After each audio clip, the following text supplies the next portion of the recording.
Chers auditeurs, vous êtes à l'écoute des messages de la bonne nouvelle de Jésus transmis à travers les prédications de l'Église adventiste du 7e jour, Église africaine francophone de Bruxelles.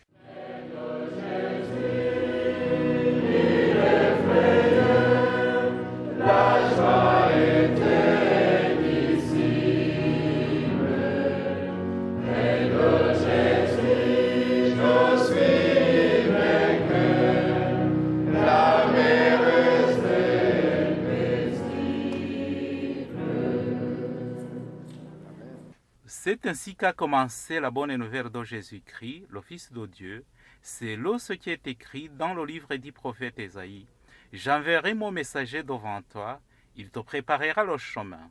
On entend la voix de quelqu'un qui crie dans le désert. Préparez le chemin pour le Seigneur, faites-lui des sentiers droits.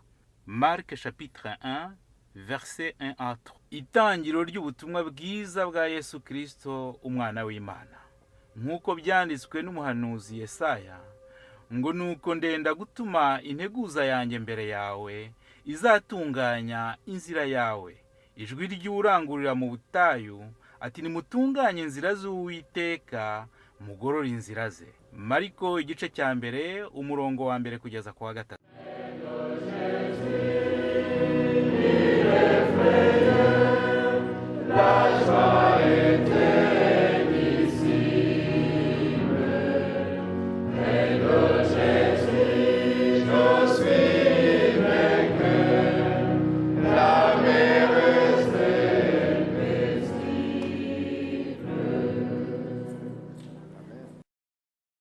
Mwaramutse mwese.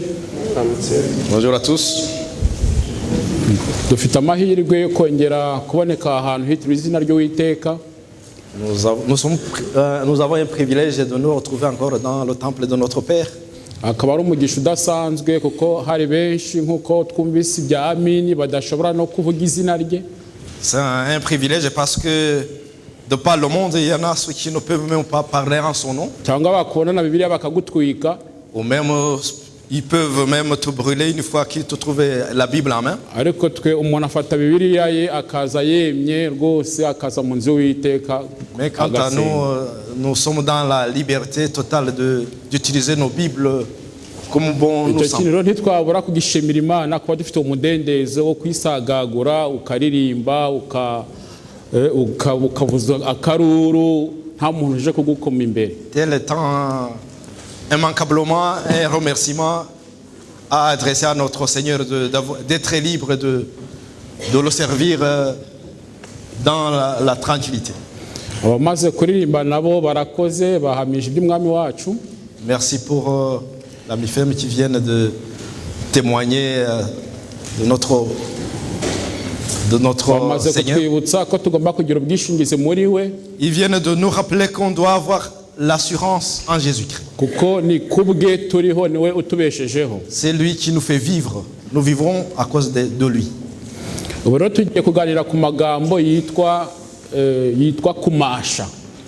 Donc le titre ou le sujet du jour étant la détermination. C'est un terme compréhensible. Parce que quand on voit l'église de Léodécie, on n'est pas apprécié.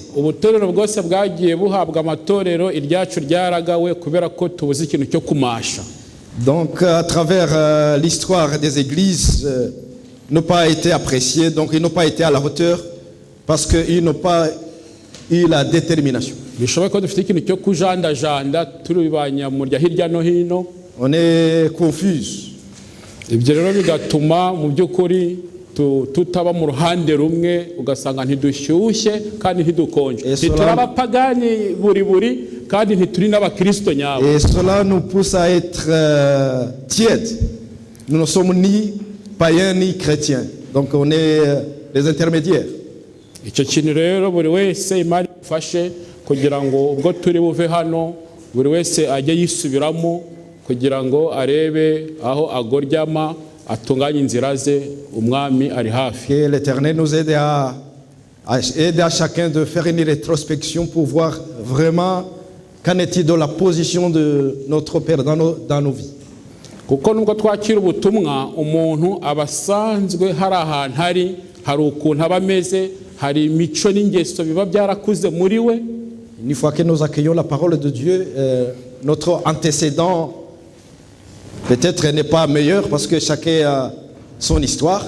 Ubukristo rero buza buje gusenya uwo muntu wa mbere uba warabayeho mu buryo bwe, mu aho yakuriye, mu karere yavutsemo no mu bindi byose yakuriyemo byamwubatse bimuha indangagaciro ze. Ubukristo buza buje gusenya uwo muntu. Le fait d'appartenir au Christ vient donc détruire le passé qui n'est pas meilleur. Usanga rero uko mbibona mu rugendo rwa Gikristo, usanga ko intambara ishingiye kuri wa muntu wa mbere uba warabayeho n'undi muntu mushya Imana ishaka ko abaho mu bugingo bwa buri wese. Alors le combat que nous vivons au quotidien étant entre l'homme, donc je dirais la chair et l'esprit. Usanga rero iyo ntambara dushaka kutayumva neza ukayishakira mu bantu mu bakuzengurutse, ariko ni intambara iri muri wowe. Mais cette guerre latente et interne, des fois on ne sait pas la discerner, mais il est en nous. Ku buryo utagomba kuyishakira hanze yawe, kuko nta kintu na kimwe nzitwaza cyangwa wowe uzitwaza imbere y'intebe y'urubanza. Donc la guerre est à l'intérieur, dans nos cœurs, et ne cherchons pas à voir ailleurs, c'est dans nous. Nubwo usanga buri wese ashaka kuhakana ko ari umunyabyaha, ahubwo akabishyira ku wundi. Même si chacun essaie de positiver ses attitudes, mais qu'il accuse l'autre. Ariko nk'iyo dusomye mu Baroma igice cya 7 duhe umurongo wa 14 kugeza wa 20. Merci, nous lisons dans Romains. Abaroma igice cya 7 ku murongo wa 14 kugeza ku wa 20. Romains 7 versets 14 à 20. Ntabwo ari amagambo y'inzaduka, ahubwo ni amagambo atwereka ko umuntu ko agenda arasirwa n'umucyo, agenda yibona uko ari. C'est pas des mots nouveaux, donc, mais c'est bien éclairé qu'une fois, au fur et à mesure que la lumière nous éclaire, donc il nous transforme. Turasoma ngo tuzi yuko amategeko ari ay'umwuka, ariko ingendo wa kamere ndetse naguriwe gutegekwa n'ibyaha. Sinzi ibyo nkora, kuko ibyo nshaka atari byo nkora, ahubwo ibyo nanga akaba ari byo nkora. Ariko ubwo nkora ibyo ndashaka, nemera ko amategeko ari meza. Nuko rero noneho sinjye nkibikora, ahubwo ni icyaha kimbamo. Nzi yuko muri nge, ibyo no kuvuga muri kamere yanjye, nta cyiza kimbamo, kuko nkora nifuza gukora icyiza, ariko kukikora ntako. Kuko icyiza nshaka atari cyo nkora, ahubwo ikibi nanga akaba ari cyo nkora. Ariko ubwo nkora ibyo nanga, sinjye nkibikora, ahubwo ni icyaha kimbamo. Donc Romains 7 a été projeté. Paulo avuga aya magambo yari umunyabyaha. Est-ce que quand Paul prononçait ces paroles, il était pécheur? Yari yarihannye ndetse yari yaramurikiwe n'umucyo, yari yarahamagawe. Il s'était déjà converti. Uko yagendaga ajya imbere yibonaga muri we ibigenza bite ibidatunganye. Mais au fur et à mesure qu'il faisait un pas en avant, il trouvait des imperfections dans sa vie. Ati muri ngewe nta cyiza kimbamo. Il disait, dans moi il n'y a rien de bonne chose. Ubu ngubu uramutse utabwiye umuntu abantu bose ni gentil, c'est bien, c'est gentil, utabwiye umuntu icyo kintu mwabipfa. Donc dans la vie d'hypocrisie que nous vivons, on n'aime pas dire la vérité pour ne pas blesser tel. Mais quand tu le dis, tu dis la vérité, vous devenez ennemi. Niyo atabikwiye rwose urabivuga kugira uhanyure neza mutagiranye amakimbirane. Alors pour jouer l'hypocrisie, donc on essaie de mettre une couche et c'est bon, il y a une bonne relation. Icyaba abantu ba mbere baturusha murabona ko bari bafite ikintu kigenzura kandi bari biyizi abo bari bo. Donc ce qui était bon pour nos contemporains, donc ils parvenaient à faire une rétrospection dans leur vie et essayer de dégager ce qui n'était pas bon pour le changer en bon. naho ikibazo cya Laodikiya izi ko ikize ko itunganye ko ndetse ko ntacyo Quant à la Odyssée, donc, elle se dit, je suis parfait, il ne me manque de rien. waratubwirije nimugoroba dutangiye sawa tuyatubwiye ko iyo umudivantiste agiye kwimuka ikintu aba afite kiremereye cya mbere n'ibitabo. Donc notre sœur qui nous a introduit dans l'école du sabbat hier soir et nous parlait qu'une fois qu'un adventiste va déménager, ce qu'il y a de plus lourd chez lui ou chez elle étant les livres. Au niveau de la connaissance biblique, on est au top.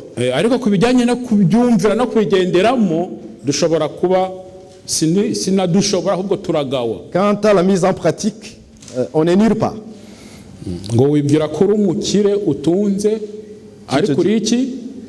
Tu te dis que tu es riche, mais pourtant tu es le pauvre, le fameux pauvre, mais tu es nu et tu es aveugle. Mais pour que je puisse en moi accepter ces paroles, que je suis nu, que je suis démuni, je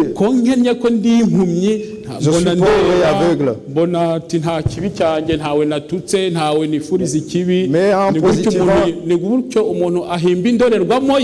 Mais en positivant nos attitudes, on essaie d'inventer notre miroir.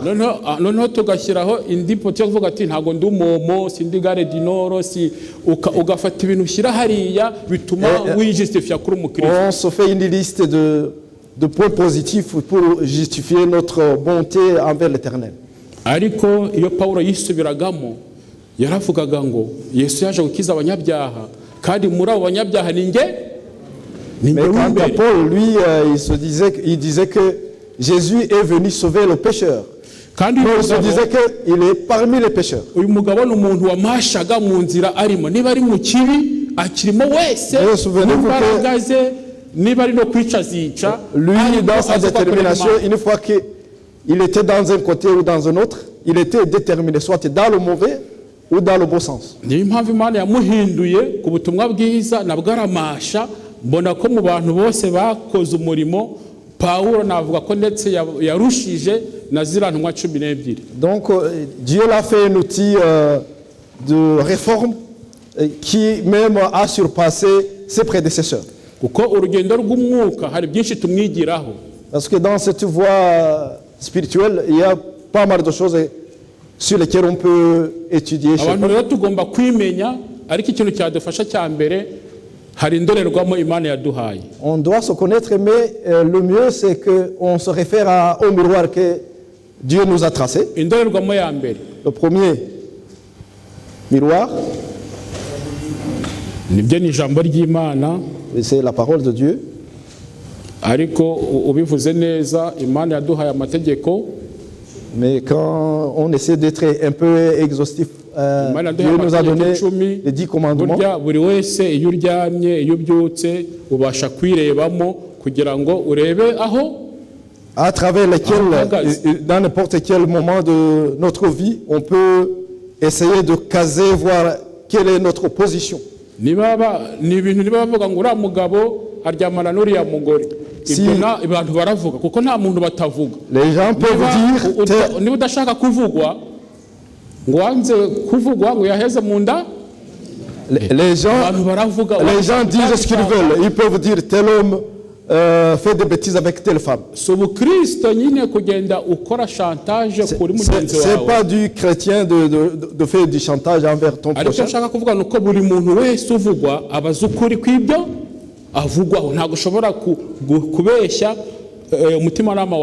Mais le concerné, il est conscient, il sait de quoi les gens parlent, parce qu'il ne peut pas tromper son cœur.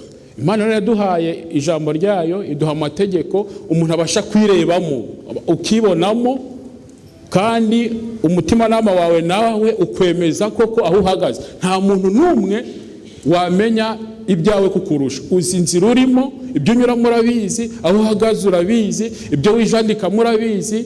Nubwo umuntu w'inyuma ushobora kubihakana ariko umuntu w'imbere agenza ate abizi neza nta kintu asoma. Chacun se connaît à 100%, même si on essaie de masquer extérieurement, mais intérieurement, le conscient, ton conscient, Dieu t'a outillé d'un conscient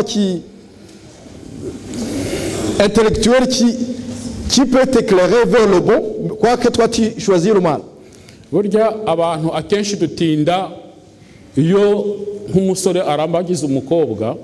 Un exemple ici, les deux fiancés. Akenshi abasore bareba ubwiza bugaragara inyuma. La plupart des cas, les deux fiancés s'apprécient extérieurement.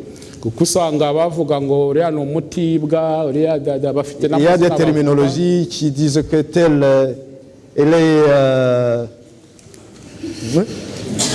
n'est pas belle. Kuko hari n'umuntu uba ufite umutima wakubaka ariko kubera ko atazi kwinyuraho abasore bakamuca ku ruhande. Mais juste ils savent pas cibler parce qu'ils voient la beauté au lieu de voir la bonté. Ejo bundi natwaye abantu babiri b'abasore ku bantu batwara abantu iyo ubonye umuntu azanye amavarize ubuzi ko agiye kure. Dans son travail au quotidien récemment, il a pris un passager un jeune passager avec des bagages de voyage. Et selon la situation dans laquelle tu vois aux yeux, s'il prend tout le matériel, tu lui demandes est-ce que tu déménages ou bien. Donc il se séparait de sa copine parce que la relation était rompue. Mais malgré ça, le concerné appréciait encore la beauté de son ex-femme. Dès qu'il a vu aussi, il a vu la beauté extérieure était impeccable.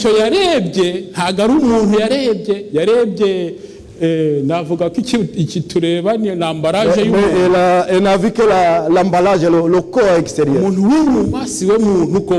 Donc la personne extérieure n'est pas le vrai homme.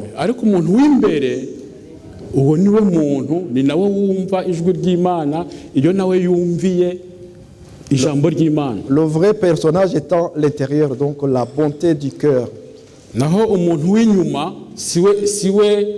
Ntabwo ari we muntu nubwo satani aduha gutinda ku bintu by'inyuma kuvuga ngo umuntu abantu twe tureba inyuma gusa kuko turi abanyamubiri. Le diable nous pousse à apprécier l'extérieur parce que on est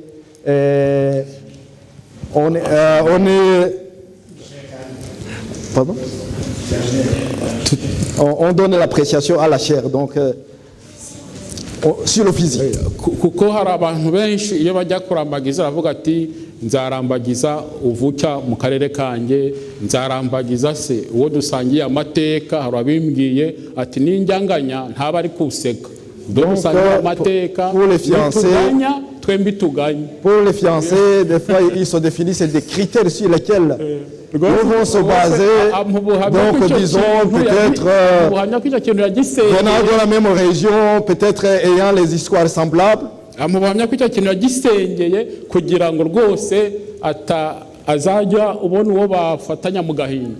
Donc c'est un jeune qui lui témoignait de ce que lui il compte faire comme fiancé, donc pour le partage de l'histoire.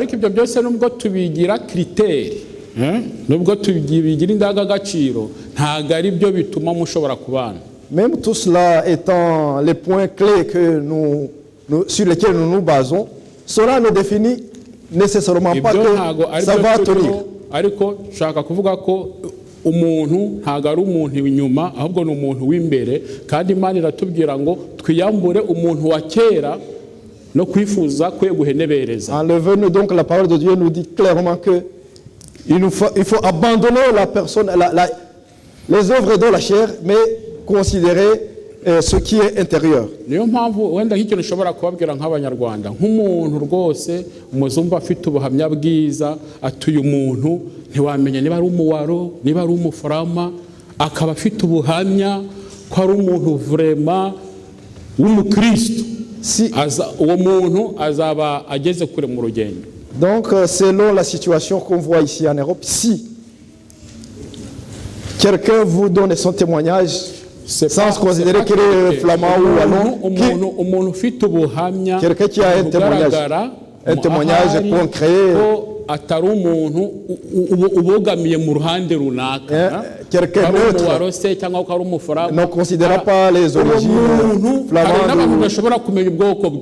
Donc, kubera uko yitwara, uko abana n'abantu bose, uko agenda, akaba atari umuntu udashobora kubona ngo ahangamiye muri ibi.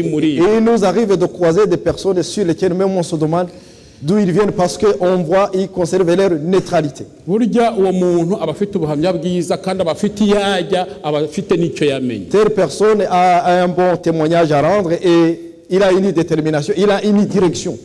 Kuko ngo tugomba kuba abantu bari bahoza intekerezo zabo kubiri hejuru mu ijuru. Donc on doit être des gens ayant notre esprit Ibyo Satani tuzana au-delà de ce que nous voyons. Ibyo Satani tuzana mu byose Tout ce qui est de la division, nibyo kuturimbuza no kurangaza abagenzi. c'est pour nous faire périr et nous faire distraire un petit moment.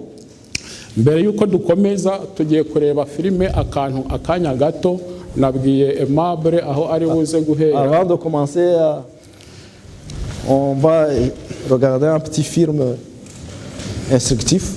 Kugira turebe icyo Yesu yadukoreye, buri wese ajya azirikana ikiguzi agomba gutanga n'ibyo agomba kwigomwa kugira ngo selon le prix que Jésus nous a qu'il a subi pour nos âmes.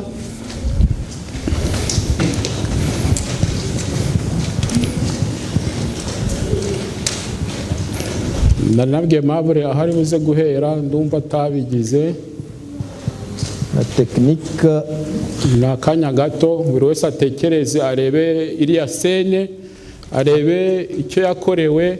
Chacun va voir kugira ngo ibindi byose tujye tubishyira hasi. La scénette de ce que Jésus a fait à notre place, afin que nous puissions nous abandonner à lui.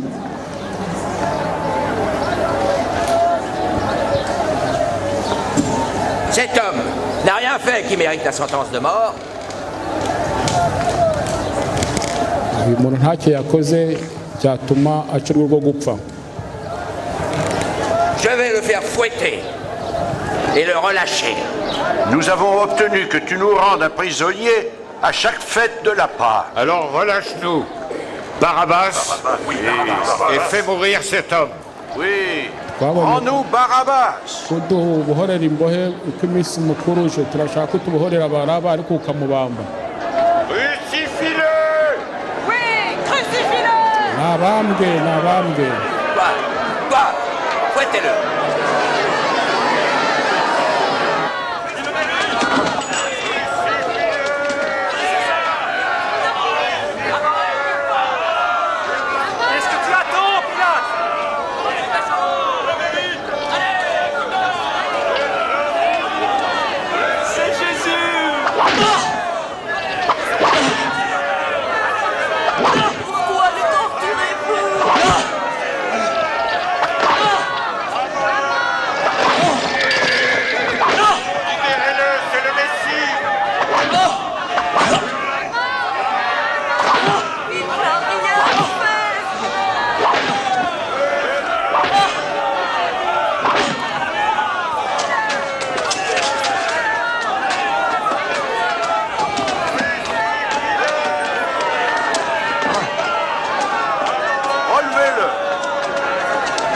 Mais ils continuaient à crier leur haine, exigeant sa crucifixion. Pilate alors décida de satisfaire à leur demande. Il relâcha donc celui qu'il réclamait, Barabbas, emprisonné pour une émeute et un meurtre, et leur livra à Jésus pour qu'il fasse de lui ce qu'il voulait.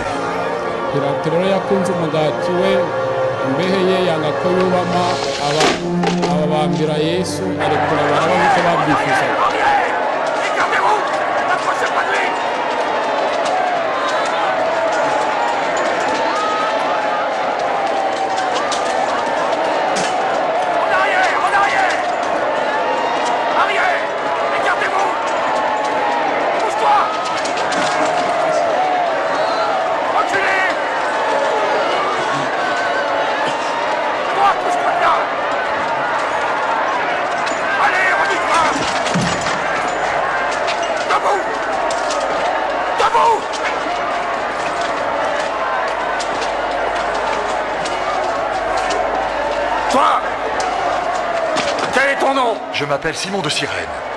Viens par ici. Coupez les cordes!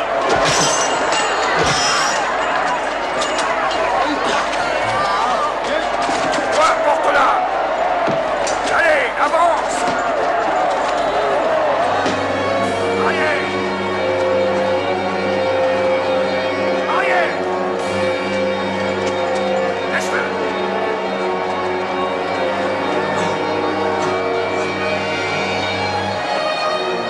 Allez, dégagez le passage.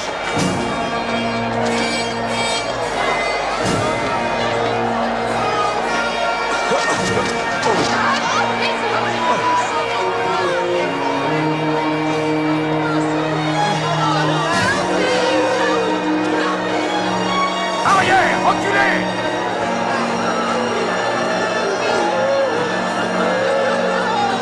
Reculez.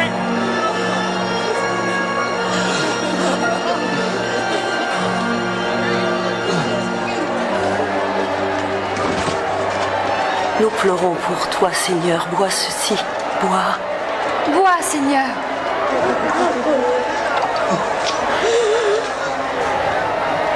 Femme de Jérusalem, ne pleurez pas pour moi, mais plutôt pour vous-même et pour vos enfants.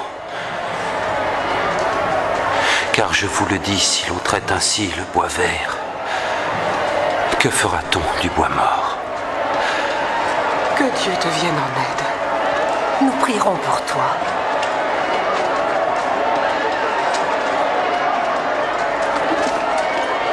Vite. Plus vite, vas-y. Allez. Plus vite. Plus vite, vas-y. Vite, allez-y, avancez plus vite. Plus vite. Plus vite, allez. Avance. Vas-y maintenant. Accélère.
Allez, plus vite.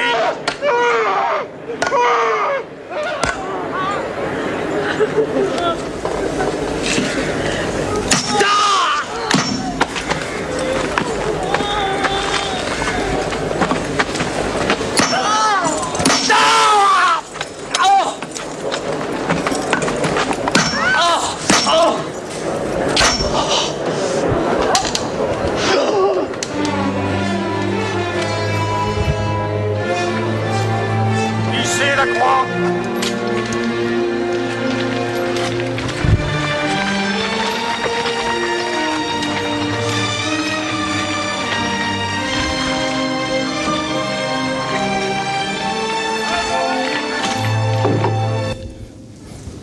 icyo tugendereye ntabwo ari ukureba filime. L'objectif, ce n'était pas de visualiser le film. ariko no kugira wese ajye areba kiriya kintu twakorewe.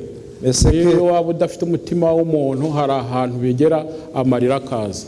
Mais c'est juste pour vous nous pousser à y penser, même si on n'est pas chrétien, mais avoir quand même une conscience vis-à-vis de cet acte.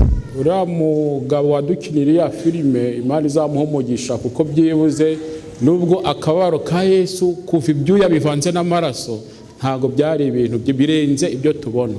Que Dieu bénisse celui qui a créé ce film, parce que vu la sueur de Jésus mélangée avec du sang, ce n'était pas de la rigolade. tugiye kuririmba indirimbo y'ijana na 18. le chanter le chant 118. mu rwego rwo kwibuka buri wese icyo yakorewe, pour nous remémorer de ce qui nous est, kuko ni nacyo cyamufasha guhindura ingendo no kumasha mu rugendo twiyemeje rwa gikristo. et ce que Jésus nous a fait, donc nous poussera, nous motivera à changer de direction. Umuyobozi w'indirimbo adufashe indirimbo y'118, turarimba n'117. Le 118 et 117.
Sandiseti na 17.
amen. Mu by'ukuri kuza aho Yesu ari bifite icyo bisaba buri muntu. Il est vrai que venir vers Jésus demande un sacrifice. Atwakira uko turi nuko tuje. Il nous accepte tel que nous sommes. Ariko kugira tumashe hari ibyo tugomba kwigomwa. Mais pour avoir une détermination, on doit sacrifier certaines choses. Kuko mu Kristo ari mu rugendo hari abantu Imana yagendaga ishyira ku nzira ye. Quand dans le voyage, le pèlerinage dit chrétien, donc le Christ plaçait quelques individus sur sa route. Bidufitiye inyungu, hari inshuti tugomba kuvaho tugazisiba. Il y a des choses que nous devons abandonner qui nous apportent des intérêts, que ce soit des amis ou... Kuko usanga abantu bitugora gufata ibyemezo kubera ko hari abantu tudashaka kureka no gutandukana nabo. Parce qu'il nous est difficile, ça devient des pierres d'achoppement de nous séparer de certains individus. Akenshi Satani, dore Satani ari muri aka kantu. Donc le diable se trouve dans son téléphone. Ari muri aka kantu. Dans cet appareil. Urava hano ugera mu rugo uratangira ubona ama message niki wongera ujye muri ambiance y'isi naho uvuye uhita ubyibagira. Maintenant on est capté par le message de Dieu, mais une fois que nous allons quitter ce lieu, tu arrives quelque part, tu seras connecté et aller en dehors de... Kuko Satani buri gihe azatubwira ibyiza ntago azakubwira nabi. Le diable vient promptement, il vient pas brutalement, il nous montre que du bien. Iyo ugiye kurindagiza umukobwa ntago wagendaga uri kuvuga ngo uri mubi ngo uri kibi no kugenda umutaka usani ibisigo wabishatse niki. Pour les jeunes garçons qui arnaquaient les filles, ils n'allaient pas à les brutaliser en disant tu es moche ou quoi. C'était par des mots, on dirait miellés. Niba rero hari ikintu gikomeye mu buzima ni ukuvuga uti ibi bintu byose ndabisenye ndahindukiye. Kuko umuntu uhindukiye abantu bibwira ngo guhindukira ngo uriya mwana wabagiwe ikimasa ngo ntago yakoze ikintu gikomeye. Quelque chose dans nos vies qui est difficile, c'est changer de direction. Donc les gens, quand on voit le fils prodigue, donc c'est lui à qui a regagné son foyer et que son père l'a accueilli. Usanga abantu ce n'était pas quelque chose de facile. N'umuntu w'inyuma ibyo yifuza iki hari abantu twiganaga bakavuga ati icyo we yifuje ntagomba kukiyima ubuzima ni bugufi. Donc il a eu des amis proches et des copains qui se disaient qu'ils ne pouvaient pas s'abstiner de ce que leur cœur voulait. Ariko ku muntu ujya mu ijuru aravuga ati ibino ntibikwiye. Même pour quelqu'un qui est sur le chemin du ciel, il se dit ça, ce n'est pas digne. On doit avoir des sacrifices, que ce soit... Il y a nos loisirs que nous devons abandonner. Tout ce qui nous pousse loin de la voie de l'Éternel, on devrait les abandonner. Ni ukuvuga ngo rero ntushobora kuza aho Yesu ari nta kintu wigomwe nta kintu uretse. En bref, il est impossible d'aller vers Jésus sans rien abandonner. Kuko umuntu wahindukiye kuvuga ngo yabagiwe ikimasa ijuru rinezererwa umuntu wese uhinduye icyerekezo. Donc le jeune homme prodigue qui a été bien accueilli par son père, donc qui a changé la direction. Donc le ciel se réjouit de quelqu'un qui prend une décision comme telle de changer de direction. Uko usanga abantu umwana mutoya w'imyaka nka 15 anywa itabi ugasanga anywa nk'amasigareti Si on prend un exemple, un jeune enfant, un jeune garçon de 15 ans qui fume. Ariko mwaganira ukumva ngo mfata ibyemezo ngo ariko ngo je n'y arrive pas ngo ntago mbishobora. Et dès que vous entretenez une conversation, il te dit je prends des décisions mais je parviens pas à abandonner. N'izindi ngeso mbi zatubase umuntu agomba gusaba imbaraga zo gufata icyemezo cyo kureka umuntu runaka ukamusiba niba uwo muntu akujyana mu byaha ngo icyoroshye no kwijisho ryavamo aho kugira ngo umuntu azabure ijuru nuko iyo nshuti yagenda rwose ayo makado ya anniversaire ukayabura ukibera gutyo ayo maparufe udusakame ibintu byo kurindagiza umutima w'umuntu byose ukabisezerera ukiberaho de mauvais intérêts pour des intérêts matériels. Donc la parole de Dieu nous dit que mieux vaut manquer un œil au lieu de rater l'éternité. ikintu rero cyo kumasha kijyanye no gufata ibyemezo mu buzima bwawe kuko buri wese abazi bimugora ntago duterwa kimwe. Hari umuvandimwe waduhaye ubuhamya ko igihe yari wenyine Satani ajyaga aramwoherereza umukara, ati ubwo wanze umukara rero ndakoherereza inzobe, ubwo wanze inzobe rero ndakoherereza ubyibushye, ubwo wanze, buri munsi yabaga afite ibigeragezo. Donc chacun a la façon dont le diable l'aborde. Il donnait l'exemple d'un jeune garçon qui faisait la débauche. Donc il essayait donc les exemples qu'il donnait, chacun connaît parce que le diable attaque chacun de sa manière. Mais il faut que nous puissions vaincre et détruire le nid du diable dans nos vies. Il y a un homme qui a pris un voyage. Il abandonna toute sa famille, enfants, femme et enfants. Des fois, on voit des personnes seules et on se pose des questions. Donc, dans la voie chrétienne, il n'y a pas de forcing, il n'y a pas de forcer. C'est volontaire. Les gens lui demandaient pourquoi es-tu seul? Il n'avait pas de réponse. Mais il avait une raison. Nous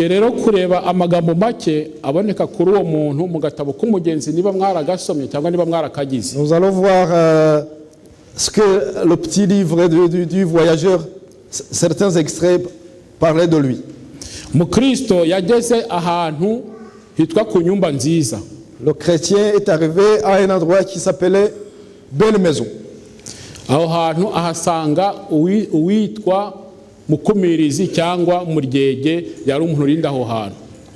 il a trouvé le sentinelle qui gardait l'enceinte. mbere yuko agera aho hantu yari yanyuze ku ntare ebyiri zari ziziritse ariko we ari kure yari yazitinye abona zigiye kumurya zigiye kumucamo kabiri. De loin il avait repéré deux lions qui étaient sur l'entrée, mais lui il avait peur parce qu'il croyait qu'il risquait d'être dévoré. Aho rero umukumirizi yaramwakiriye, le sentinelle l'a accueilli. Kuko iyo nzu nyirumusozi yari yarayubakiye abantu kugira bajye abari mu rugendo barushye bajye baharurukira. Donc le propriétaire l'avait construit juste pour accueillir ceux qui étaient fatigués. Ko yari yubatse ku musozi kugira ubuzamuke, ni naho muzasoma musanga mu Kristo yarahageze kubera umunaniro arasinzira, na Bibiliya ye arayibagirwa. Le bâtiment qui était placé sur la montagne, et c'est là où vous, peut-être si vous lirez que le chrétien il a même oublié sa Bible parce qu'il était fort fatigué. Ageze ro kuri nyumba nziza, umukumirizi w'inyumba nziza yahamagaye umukobwa witonda wari muri urwo rugo witwaga Mwigengesero. Alors une fois arrivé en face de l'enceinte, le sentinelle a appelé la prudente. Et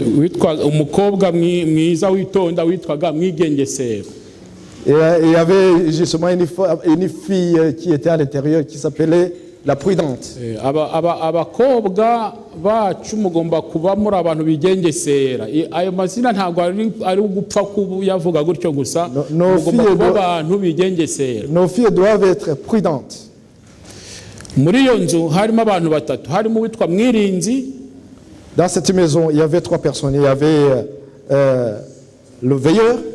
Harimo Mwubahamana. Il y avait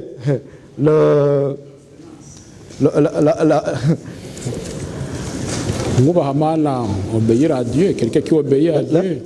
L'obéissant. Quelqu'un qui obéit à Dieu. Aho hantu rero ubwo baramwakiriye bamushyira mu nzu. Ils l'ont accueilli dans leur maison. Noneho bakugira bamenye neza aturutse bamubaza ibyo yabonye mbere ahamubanjirije. Alors pour voir réellement aborder la conversation, ils lui ont demandé d'où il est venu, au moins par où il est passé.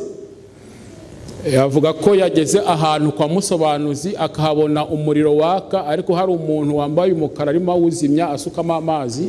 Il a expliqué qu'il est arrivé à un endroit où il y avait quelqu'un qui éteignait le feu. Bishushanya ko ngo umurimo w'ubuntu bw'Imana Yesu awukomereza mu mitima y'abantu ariko Satani nawe agerageza kuzimya uwo murimo w'ubuntu bw'Imana mu mutima w'abantu. Cela illustre que l'œuvre de Jésus se fait dans le cœur des personnes, mais que le diable aussi y a accès pour essayer d'éteindre et même déraciner les semences semées.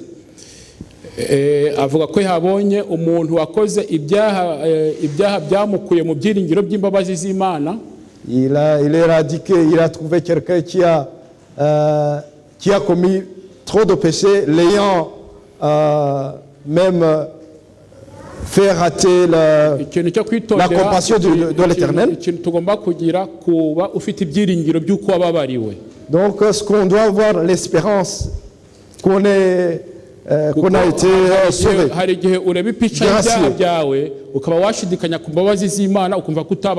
Des fois, quand on mesure combien l'ampleur de nos péchés, on doute même de la grâce de Dieu.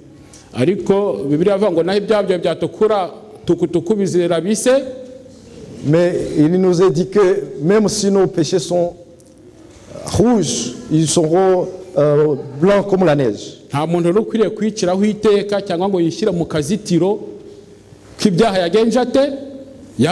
ne doit s'autocondamner et se mettre à l'écart alors qu'il y a une voie du Christ qui est ouverte. Yabonye n'umuntu wa gatatu kwa musobanuzi wari wararose inzozi z'umunsi w'amateka asuhererwa. Hari igihe abantu bumva ngo Yesu araje bagasuhererwa ntibibe umunsi w'umunezero ahubwo bakumva ko ibintu bigenje gute bibarangiriyeho. Il avait aussi vu quelqu'un qui explicitait ce qui était des visions et des rêves. Ubwo ku nyumba nziza bamubazaga ibyo yabonye he mu nzira arimo asobanura aho yanyuze. À la belle maison, il leur demandait ce qu'il a vu ou enduré durant son périple. Ngiravuga ngo yabonye ngo iruhande rw'inzira hari abantu basinziriye batakomeje urugendo. Il a dit que aussi sur le chemin il a vu des gens endormis qui n'ont pas su suivre leur passage. Harimo uwitwa Muswa Bute na Ruhangara. Muswa. Muswa c'était l'idiot. L'idiot. Bute c'est paresseux. Le paresseux. Ruhangara c'est celui qui ose. L'osant. Mal-faire, dans le cadre de mal-faire. Ah, celui qui ose mal faire du mauvais. Iki gihe rero ngo yabonye n'abandi bantu babiri abo bari basinziriye no kuvuga ngo bari biryamiye urugendo bari bararangije. Il a vu les deux personnes qui dormaient donc abattues par le voyage. Noneho ngo yabonye abandi bantu babiri uwitwa Mihango y'idini na Ndyarya bari buriye inkike bataranyuze mu nzira ifunganye we yanyuzemo. Et il a trouvé aussi celui qui Mihango y'idini c'est un chrétien formaliste. Le formaliste et l'autre c'est Ndyarya c'est hypocrisie. Et le formaliste et l'hypocrite. Formaliste. Iyo dusomye Abaheburayo igice cya 11 en Hébreu 11 umurongo wa 15 n'uwa 16 turasoma ngo iyo baba barakumbuye iyo bavuyemo baba barabonye uburyo bwo gusubirayo ariko noneho barashaka gakondo iruta icyo gihugu kuba cyiza niyo yo mu ijuru nicyo gituma Imana idakorwa n'isoni zo kwitwa Imana yabo kuko yabiteguriye umudugudu. Bon, Hébreu 11 verset 15 à 16. Donc s'ils avaient eu envie celle d'où ils étaient sortis, ils auraient eu le temps d'y retourner. Mais maintenant, ils en désirent une meilleure, c'est-à-dire une céleste. C'est pourquoi Dieu n'a pas honte d'être appelés leur Dieu, car il leur a préparé une cité. hanyuma yabajijwe ibibazo n'abantu bari bari muri iyo nzu, hari uwitwa Mwirinzi, Nyirarukundo, bose bamubajije ibibazo. Donc de différentes personnes qui étaient dans cette maison lui ont posé des questions. Mwirinzi aramubaza ngo mbese ntugifite muri bimwe wari waramenyereye mbere? Le veilleur lui a posé la question, est-ce que dans toi tu as abandonné tout ce que tu avais avant? Ahangaha ni ukuvuga ngo buri wese asabwa kwisuzuma, kuko hano mu Kristo ntago yabeshye, yaravuze ati ibyo bimwe rwose ndacyabyibonaho ariko ntabishaka na hato. Donc il a été verdict, il a dit oui, quoique j'ai abandonné quelques attitudes, mais il en reste encore. Nubwo umuntu abatizwa ntago imbaraga y'icyaha ibirangiye mu muntu, ni ukuvuga ngo abagiye kurwana urugamba rwo kwanga ibintu byose bizajya byitugatugira muri we. Nubwo mu Kristo avuga ati ibyo nari mfite nkiri mu gihugu cy'iwacu bimwe ndacyabyibonaho, même si on est baptisé, donc la force du mal n'est pas partie pour de bon, il est là mais on continue le combat. Ni kuvuga ushobora kuba ukifite uburakari, ukivuga nabi, ibyo bintu ukaba ushobora garder les attitudes pécheresses de la colère, ariko utabishaka, kuko uko umuntu ashaka kuba involontaire, uko nshaka kuba ntago ari kondi, mais parce que des fois wumva nanjye namera nkamerera abandi nkamerera wowe, ntago ari kondi. Chacun se souhaite très bien, mais ça devient le contraire de ce qui s'applique dans nos vies. Ujya kumva umuntu arakubwira ati urankomerekeje, brusquement quelqu'un te dit tu viens de me blesser. Niko bimeze, ariko umuntu nyine icyo kintu kibi ati nzi neza ko muri nge nta cyiza kimbamo, icyo kintu buri wese agomba kukimenya, tujye twumva ko turi intungane. Donc on ne doit pas s'attribuer de la perfection. Donc on a encore un chemin à faire. Mu Kristo rero yarazi yajya. Donc le chrétien connaissait son cible, sa destination. Kuko ku musaraba hari ibintu bine byamukorewe, parce que au niveau de la croix 4 choses lui ont été faites. Ku basomye iki gitabo cyeretswe mu Pentecote, ndetse ngo abantu benshi bazabona ubugingo kubera icyo gitabo cy'umugenzi. Kuko certains disent ishaka guha abantu kuri ku isabato, hari igihe binyuza mumwe muri bo, abo bose barahindutse kandi iki gitabo bumva ko ari inzira ijya mu ijuru. Ce livre de la croix donc a aidé même les pentecôtistes d'explorer la vérité qui contient, même qui ont fait recul vers le sabbat qui déniait. Ageze rero ku musaraba, une fois à la croix, umutwaro w'ibyaha waramanutse, donc le fardeau du péché est tombé. Yumva araruhutse, il s'est senti soulagé. Ahambikirwa umwenda mwiza, il a été orné de beaux vêtements. Burya iyo wambaye izina rya Yesu, izina ry'umukristo, quand tu portes le nom du chrétien, kwirinda kuko akantu kose ukoze wavuga wagira gute bavuga ngo nuriya. Donc une fois que nous portons le nom de Jésus, du Christ, umuntu ashobora kuvuga donc on doit faire attention ariko kubera ko atari de nous attacher. Wowe ntukivuga biraba. Donc le reste des personnes païens qui nous environnent peuvent dire ça passe bien, mais ils t'attendent dans le tournant pour que toi tu t'y mettes et ça devient dans notre ampleur. Iyo akantu gatoya k'umukara kagiyeho bihita bigenza gute? Donc notre habillement blanc, essayez de ne pas l'attacher, même une toute petite tache noire reste visible.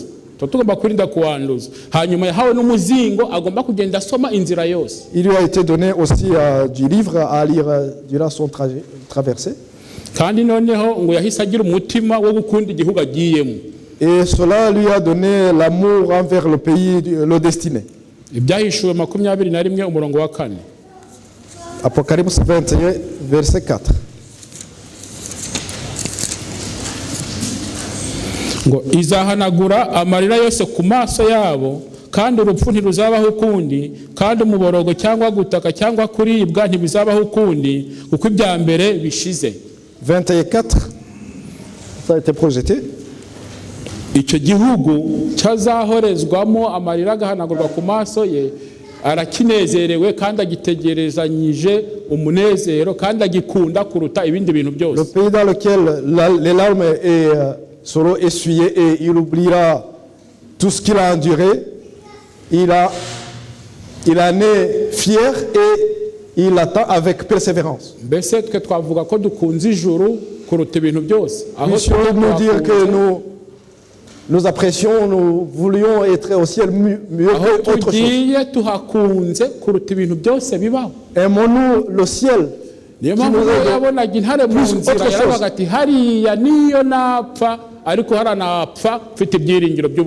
Mais lui, quand même il a vu ces lions, il se disait, même si je meurs, même s'il me dévore, mais au moins j'ai la destinée qui est la meilleure. D'où je viens, il y a la mort. Là où je vais, à cause de ce lieu, il y a la mort, mais il y a de l'espérance de la résurrection et hériter d'éternité.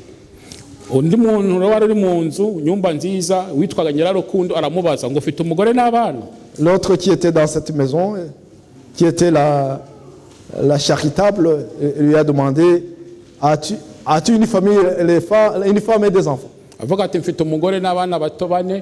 Il lui a dit, une femme et 4 enfants. Et ils ont demandé, où sont-ils? Dans Genèse 19, 14.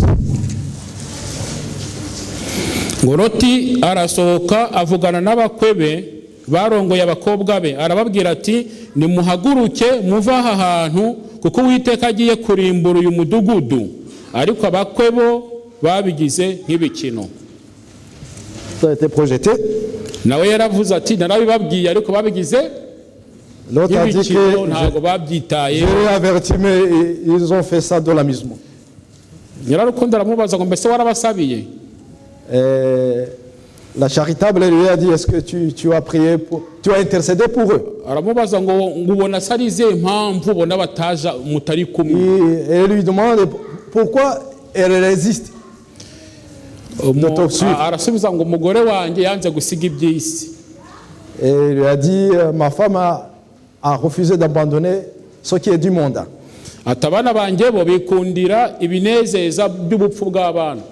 Mes enfants, comme ils sont petits, ils aiment ce qui est de la distraction enfantin. Même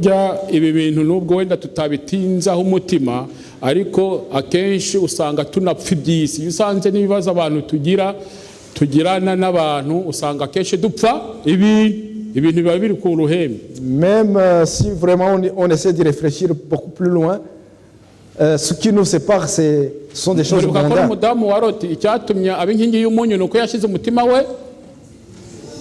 Le fait que la femme de Lot est devenue une colonne de sel, c'est que son cœur donc, était focalisé sur ce qu'elle venait de laisser à Sodome. Donc le confort qui devrait nous caractériser n'est pas ce que nous possédons. Ariko Nyirarukundo arongera aramubaza ngo mbese warabasabiye warabasengeye? La charitable lui pose la question encore, est-ce que as-tu intercédé pour eux? Arasubiza ngo narabasengeye.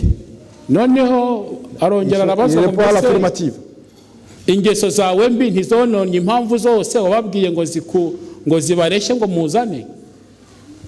Et il lui demande, il pose la question, est-ce que tes mauvais comportements ne sont pas devenus leurs pierres d'achoppement qui les poussaient à ne pas te suivre? Rumba ko kugira burya ureharereza umuntu umureshye kugukurikira ugomba kumworohera kugira ubwenge bwo mwijuru. Pour inciter la personne à te suivre, il faut avoir de l'intelligence divine. Personne n'est parfait. La façon dont un comportement envers ton voisin, tu ne peux pas t'attribuer de la perfection que tu es. Il a dit, je ne peux pas apprécier mes attitudes parce que j'en connais pas mal de défauts. Mais j'essayais quand même de ne pas faire ce qu'il ne fallait pas.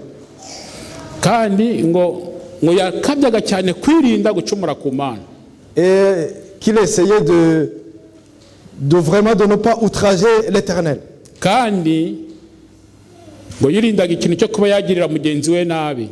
Et il faisait attention de ne pas blesser ou faire du mal à son voisin. 1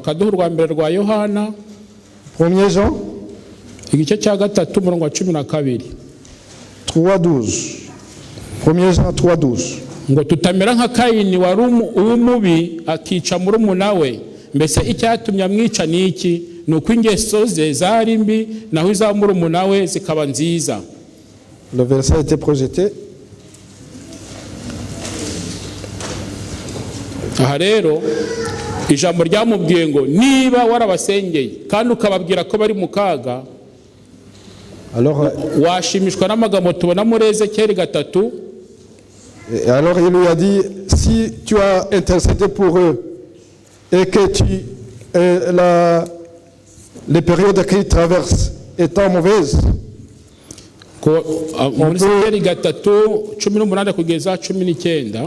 avoir une réponse dans Ézéchiel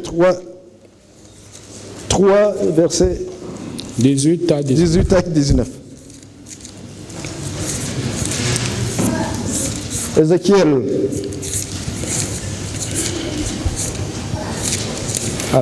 Turasoma ngo nimbwira umunyabyaha nti gupfa ko uzapfa, nawe ntumuburire, cyangwa ngo uvugane n'umunyabyaha umwihanangirize kuva mu nzira ye mbi, ngo ukize ubugingo bwe, uwo munyabyaha azapfira mu byaha bye, ariko ni wowe nzabaza amaraso ye.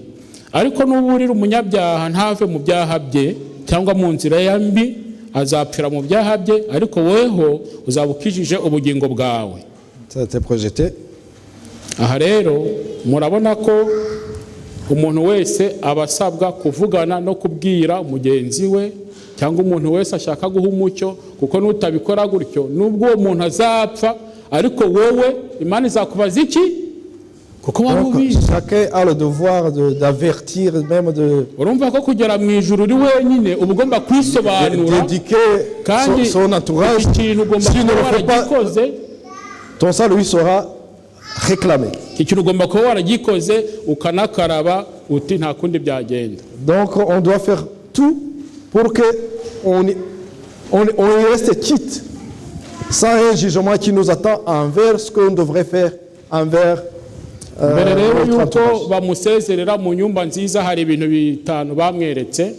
avant qu'il le laisse partir. Il y a 5 choses qu'ils ont montré dans cette enceinte. Il y a eu le bateau de Moïse. Ils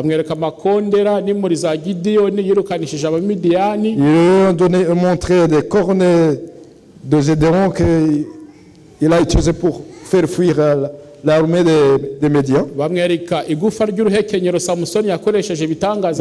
ont montré l'os de la mâchoire d'âne ou de chameau que Samson a utilisé pour. Ils ont montré la fronde de Goliath, de David. Et ils ont montré l'épée aussi que le roi fera périr le méchant.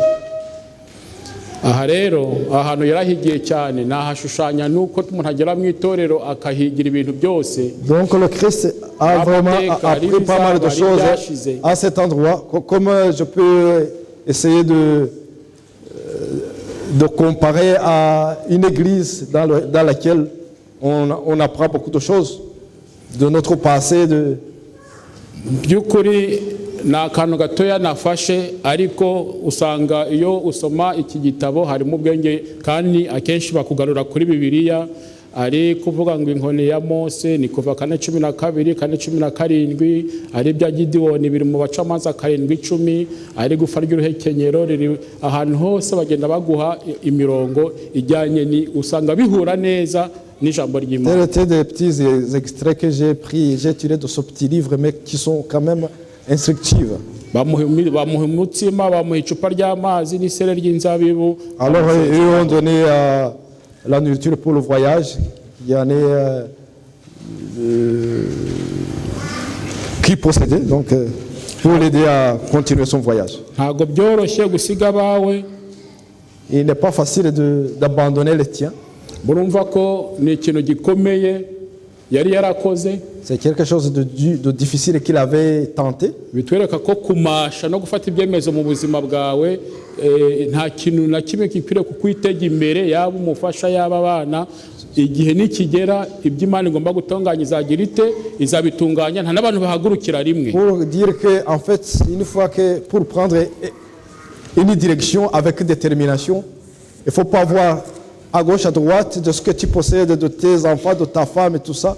Il faut prendre une décision ferme et partir. Tujya gusoma isomo riheruka ryo muri Yesaya 33.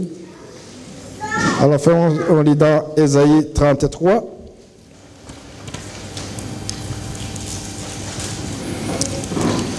Yesaya 33 umurongo wa 13 kugeza wa 16 handitse ngo 13. Yemwe abari kure nimwumve ibyo nkoze, namwe abari hafi mwemere ko ndi umunyamaboko. Abanyabyaha b'i Siyoni baratinya, guhinda umushyitsi gutunguye abantu abatubaha Imana. Muri twe ninde uzabasha guturana n'inkongi y'iteka ryose, kandi muri twe ninde uzashobora guturana no gutwika kwiteka. Ugendana gukiranuka akavuga ibitunganye, akagaya indamu iva mu gahato, agashwishuriza impongano bamuha, akipfuka mu matwi ngo atumve inama yo kuvusha amaraso, agahumuriza amaso ngo atareba ibibi. Uwo niwe uzatura harengeye, yikingira igihome cyo ku rutare, azahabwa ibyo kurya bimutunga n'amazi yo kunywa ntazayabura. Imana itugirire neza mu izina rya Yesu, amen. Amen. Ça a été projeté. Prions. Dusenge. Éternel notre Dieu, notre Père, Mana yacu mubyeyi mwiza, nous te remercions de ce que tu as un plat pour chacun de nous. tugushimiye ko ufite umugambi kuri buri wese. Nous te remercions pour le mystère de l'incarnation et de la rédemption.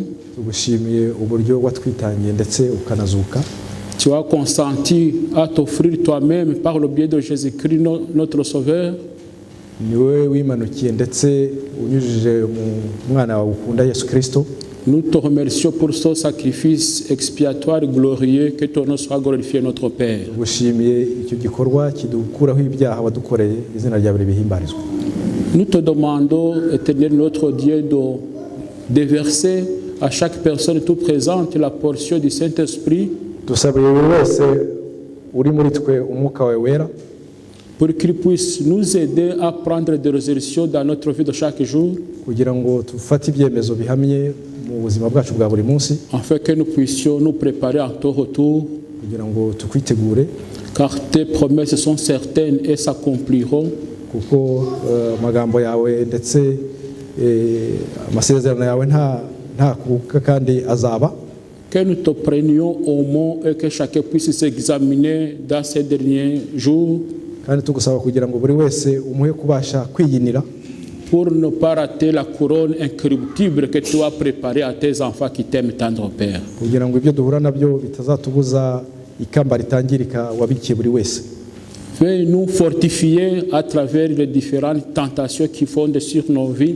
Utwongera imbaraga mu bibazo duhura nabyo, que nous ne sombrions pas dans le découragement, kugira ngo tudacika intege, mais que nous puissions être dotés d'une persévérance tendre, Père, ahubwo tugumye kuhanga amaso kuri we kandi uduhe imbaraga, d'une patience, uduhe kwihangana, et que de surcroît nous puissions focaliser nos regards sur la croix, ariko ibirenze ibyo byose duhange amaso yacu umusaraba, car celui qui te contemple, il retrouve la vie tendre, Père. kuko urebye ku musaraba akawitegereza akawuhanga amaso ahabona ubugingo. Veuillez bénir l'assemblée en Jésus-Christ, nous t'en prions. Amen. Umugisha bari hano bose ni mu izina ry'umucunguzi wacu Yesu byambaye twizeye. Amen.